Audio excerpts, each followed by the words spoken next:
This has really been your first opportunity as a staff to see Andy Vanderdoes in a week of practice. How was it this week to get your hands on him?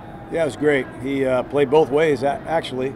We have some injuries on the offensive line, so we had to play offensive guard to give our defense a look, but he's moving around pretty good.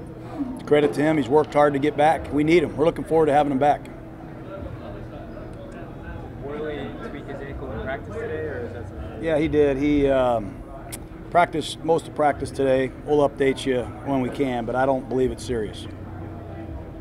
Daniel Carlson coming in here. We didn't have a chance to ask you about him on Wednesday. What do you like about bringing him in here in terms of his skill set?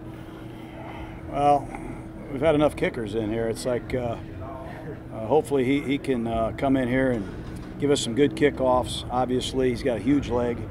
We liked him coming out of college at Auburn, and had a couple misses in Minnesota, but a lot of kickers do. We think he's got a big upside. He's kicked the ball well since he's been here, and hopefully he takes advantage of this opportunity. What have you seen from Kabinda both this week and also back at the training camp when he first cut your eye? Oh, he's got the intangibles that you would expect from a Penn State linebacker. He's got leadership, great communication. He's a contact player. He's been with us, even though he's been on a practice squad. We've taken him on every road trip. We've kept him close under Derek Johnson's wing, and we'll see how much the teacher taught the pupil, but he's got a lot to like. And I don't know how much he's going to play, but he will hopefully make his debut in this game. How good does Andrew Luck look to you on film? Great. Yeah, I think he looks great.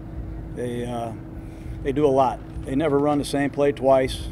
He still creates a lot of offense when nothing's there. And that's what I think the great quarterbacks do. They don't just make the throws and fix plays at the line of scrimmage. When there's no blocking or nobody open, he can still make big plays. He's a great competitor and scrambler, and I'm sure a lot of the Stanford faithful will be excited to see him again. The atmosphere at the Coliseum, just as when you were last here, it's pretty special. Raiders fans have a reputation for being special. That said, it's been a tough year for them. I mean, a lot of these season ticket holders have 52 jerseys or 89 jerseys and the losses. Do you expect the Coliseum to feel any different at all at any point this season? Would you understand if it did? No, I got a lot of respect for what you're saying.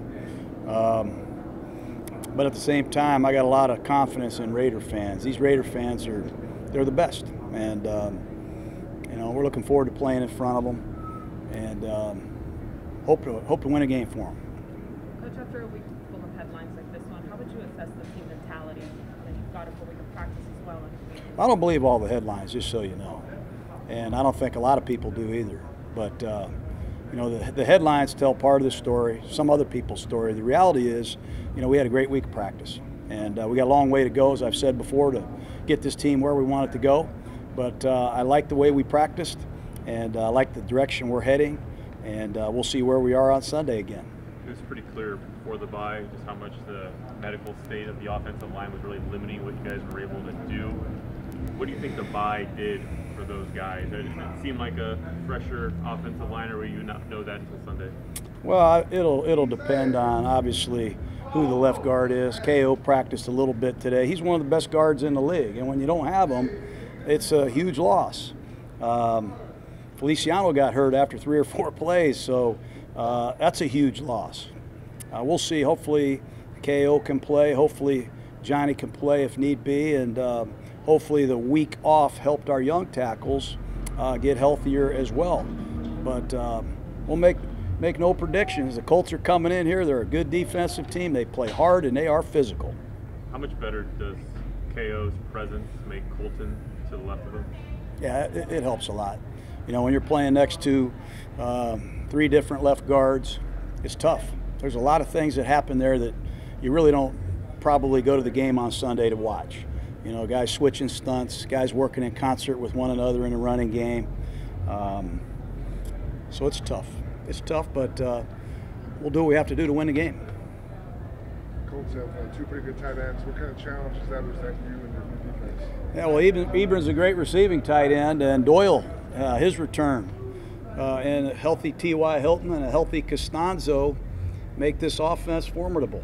They're capable of scoring a lot of points, and Doyle is a matchup problem. Ebron's a matchup problem, and T.Y. Hilton's a guy that can rip the game open too. So you got a lot of things that you got to defend.